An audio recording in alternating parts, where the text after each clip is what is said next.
that it's building an extension of yourself. It's rebuilding. I suppose it's that immortality kind of thing that humans have, that sort of, as Charles Dickens once said, you know, that it's building an extension of yourself.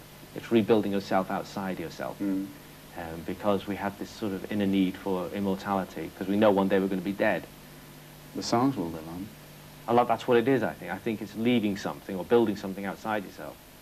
And I think you just keep on building until you drop, because you don't know what building's going to be the best one to leave behind. But normally people just leave kids. Yeah. I don't think it's always such a good idea. It's not always the best thing to do. You never know how they're going to grow up. But it's an unusual statement, I think, because usually if you talk to people who've been famous or well-known for more than 20 years, they're sick and tired of that. They can't go out anywhere. It feels but I think what they do is they tend to use that too much as an excuse. I think there are other reasons in their life that they're bothered with. I think they've had relationships that have gone sour. They've misjudged people. They've had very bad experiences. We all do. I've had bad experiences. But they've got those bad experiences in their personal life have gotten them down, and they tend to use the outside pressures of success or fame as the reason. And I think that's wrong. I think it's too easy to do that. And then there are many temptations in this business. A lot of people become alcoholics and they abuse drugs and things. We're very fortunate that any kind of abuse that we had was from a very early age and went through that. So we're no saints by any stretch of the imagination, but we're certainly clean now. And otherwise you just can't survive. But I think there are people who don't get through it.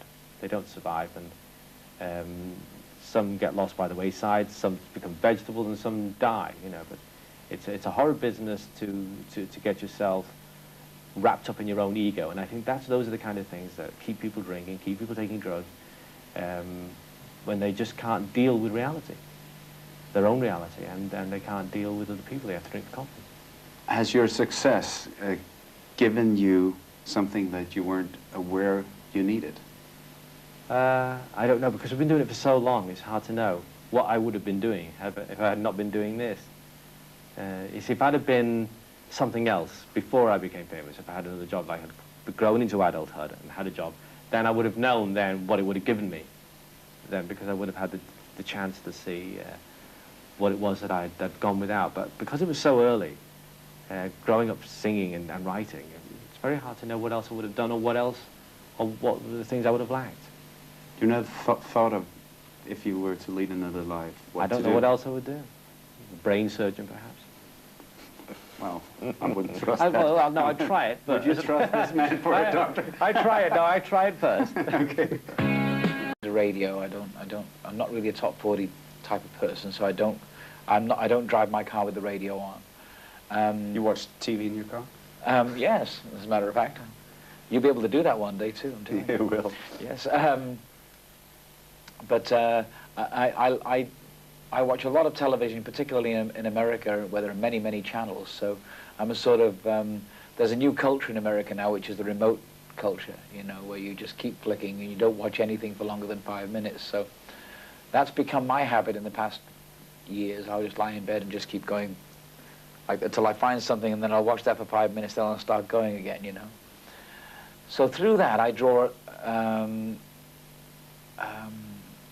I guess, a synopsis of what's going on in life, from CNN to the sports channels to every now and again you pick up a little piece of music that's behind something, or an atmosphere from a situation going on television that might strike you as an idea for a song. But basically life, and nowadays life comes at you right through a camera. When do you know if it's a good melody? Well, my other brothers say, that's good. No, you know, normally... Democracy. Well, yeah, I bounce it off them first. Because normally when we have a writing session, the three of us will come together and we'll all, you know, have different kinds of things going on in our heads, and one of us might have a melody and say, well, that's good, yeah, that's... Because it's like we like to write the choruses first. So if we get a good melody for a chorus, we go, that's pretty good, let's work on that.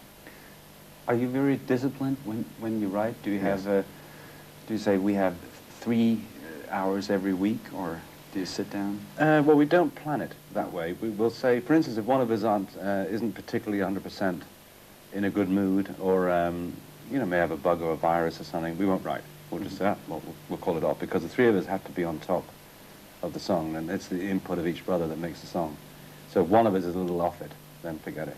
We don't do that. But we don't make it a religious thing. We just say, like, well, let's head for Wednesday, and let's try and get some, like when we started this new album, we a month up front, so we work Monday, Wednesdays, and Fridays. Sometimes Wednesday we go, I fancy a night off tonight, let's do it tomorrow. Oh, okay.